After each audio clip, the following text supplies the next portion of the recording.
Hello everyone and welcome back to the channel. Today I have for you a tier list. Everyone seems to like tier lists in the gaming community at large, and I've never done one for the factions in Root, so I thought I'd take a crack at it today. So without further ado, let's start with faction number 10. And faction number 10 is of course going to be the Vagabond. Sorry any Vagabond fans out there, but this is a tier list, and so pretty objectively the Vagabond is going to have to go at the bottom, mostly because, you know, they're just one meeple and simply cannot compete against the other factions. Again, it's a tier list, just objectively Vagabond has to be placed at number 10 here, and I don't think there's much more I can actually say about it. Pretty cut and dry. Moving on to faction number 9, we have the Keepers in Iron. Now, the Keepers in Iron have slightly angled sides, which are going to make stacking fairly difficult with them. As you can see here, the sides really do get a steep curve to them. And so you can use a way station to create sort of a flat surface at the top of this Badger pyramid, and you can stack an extra warrior on top of that. It does provide enough support to reach a 6th tier, so the Keepers in Iron are able to stack for 6 tiers. We do need to put a way station down at the base here of this Badger on the left. We need to put a way station under their head so that they don't slide back and cause the entire pyramid to collapse. So just something to note there. I guess I should probably talk about the tier list rules, huh? I didn't really, I neglected to include that when I began the video. So just to cover them real quick, all faction pieces are legal. We are only allowed to place one meeple on top of another if we want to create a new tier. So we can't just stack up a bunch of cardboard on top of one meeple and then have each piece of cardboard count for a tier. We can't have any flat meeples, but laying them on their side is fine, like we just did with the Badgers. And they must stand without support from anything that isn't a faction piece. So I just have that root box as a backdrop. They are in no way supported by that box. And if there's a tie in the number of tiers I'm able to create with a certain faction's pieces, that tie is going to be broken by the height of their stack. So moving on, let's talk about faction number 8, the Eerie Dynasties. They have curved sides to the meeple similar to the Keeper meeples, which present a lot of the same issues. They do have flatter heads, much flatter heads than the Badgers though, which is going to allow for a more stable base, as we can see here. And that's going to let us get about 7 tiers. Now, if I was a bit of a better stacker, maybe there's a chance I could get a few more out of the birds here, but I was able to get 7. So that brings the Eerie to rank number 8. Moving on to faction number 7, we have the Riverfolk Company. The Riverfolk Company has a card stand, and that does act as a floor in a sense. So the stack essentially starts with 2 tiers. These otters here are tier 1 essentially, but because of the card stand, they're tier 2. They get a free tier, if you will. The head shape of the otters does make stacking difficult. We can place trade posts in between the stacked otters to make a bit of a flatter surface, but now they're going to be on an angle, because if you look here, we can see that the otters have that rounded off head, and putting a trade post across it, it's going to lean to one side or the other. So eventually it's just going to all fall apart. So just going to highlight which section of the otter meeple I'm talking about there. 7 tiers for the otters. They do win over the Eerie on that height tiebreaker. And now we can move on to faction number 6. We have the Woodland Alliance. They have incredibly stack-friendly meeples.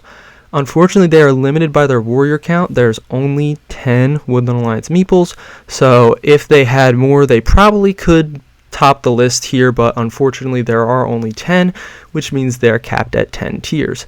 A very simple but effective stacking strategy. No need to get fancy with this one.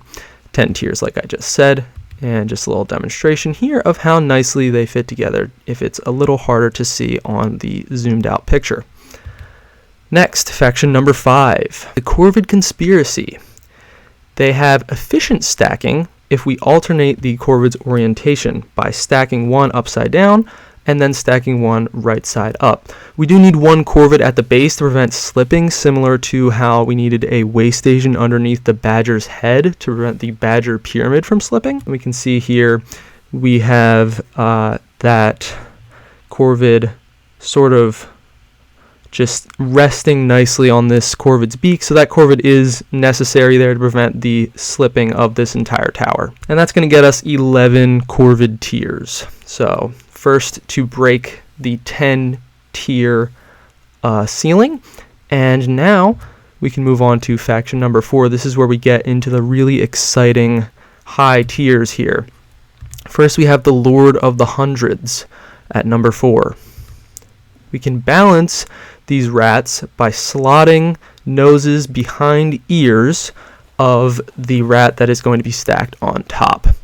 And we are going to need to change the direction they're facing every once in a while, just so the stack doesn't tip too far in either direction. If we place the warlord right below the top, that flag is going to provide extra stability for the rat sitting above the warlord. And a better stacker could likely stack a few more rats here, similar to my stacking limitations with the Eerie. There are more warriors in the supply, and it's possible that a better stacker could balance a few more rats in this stack. 12 tiers for the rats. Faction number 3.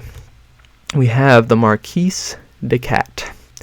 These cats are fairly easy to stack, not as easy as the Woodland Alliance, but they're fairly easy to stack. I tried setting up more tiers at the bottom with several cats and pieces of cardboard to form a wider base. It proved to be detrimental because of how the cat's meeple is shaped, and you sort of have this divot between their two ears, and it was really easy for the cardboard to end up just sliding into that divot, more of a hindrance than a benefit. So precise stacking without that base is actually going to be optimal here. So I had this version. I was able to get more by stacking just with the cat meeples themselves. And by putting that first cat upside down, we can ensure a flat base for the second cat, and then the rest of them, that's just very precise stacking. There's nothing more to it than that. You just got to be very, very careful with how you stack your cats here, and you can get 12 tiers and much higher than the rats were able to get, so the cats are going to beat the rats on the height tiebreaker, coming in at 3rd place with 12 tiers. Faction number 2 is the Underground Duchy. The Burrow is going to provide a free tier similar to the Riverfolk card stand, but I discovered that it's best to only have 1 tier below the Burrow. So I started with this sort of setup of 3 tiers and then putting the Burrow on top of those 3 tiers. It didn't really work out. So I went with this setup. The meeples do fit together easily. You can sort of intertwine, not intertwine, but just interlock the meeples using the snouts of the moles to balance them on each other. Similar to the corvids, but they just fit together way nicer. We could maybe stack more with a thinner base, but the base I do use in this picture is already pretty thin. I believe there's only 4 moles. But otherwise, the meeple count is a limiting factor. Because we have 14 tiers, but if we have 4 moles in the base, 1, 2, 3, 4, 5, 6, 7, 8, 9, and then this gets us up to 20 here, which is the amount of warriors that moles have, and we have 14 tiers. I tried to put a crown on top of this stack, and that's when it all came crashing down. So unfortunately, I do not have a picture of the crown sitting atop the highest mole's head, but you can get 14 tiers out of the Underground Duchy. And finally, faction number 1 is the Lizard Cult with their high meeple count. They're flattish tops, which makes them great for stacking with this base. You can lay that cardboard out much easier than you can with the cats and give them a few easier, wider tiers at the base. Man, these pictures for the lizards are taking a minute to load in. The grooves on the side of the lizard meeples are going to make stacking really easy. So we have these little grooves, little lizard frills behind their eyes that we can interlock, and we can use in all sorts of ways to stack these lizards much easier. And you can get a grand total of 15 tiers, which make them Root's top tier faction. So I hope you enjoyed this tier list video. I would like to give a special thanks to Sparky and Pyre, one of the two, I hope, on Discord, in the Woodland Warriors Discord, for inspiring this video.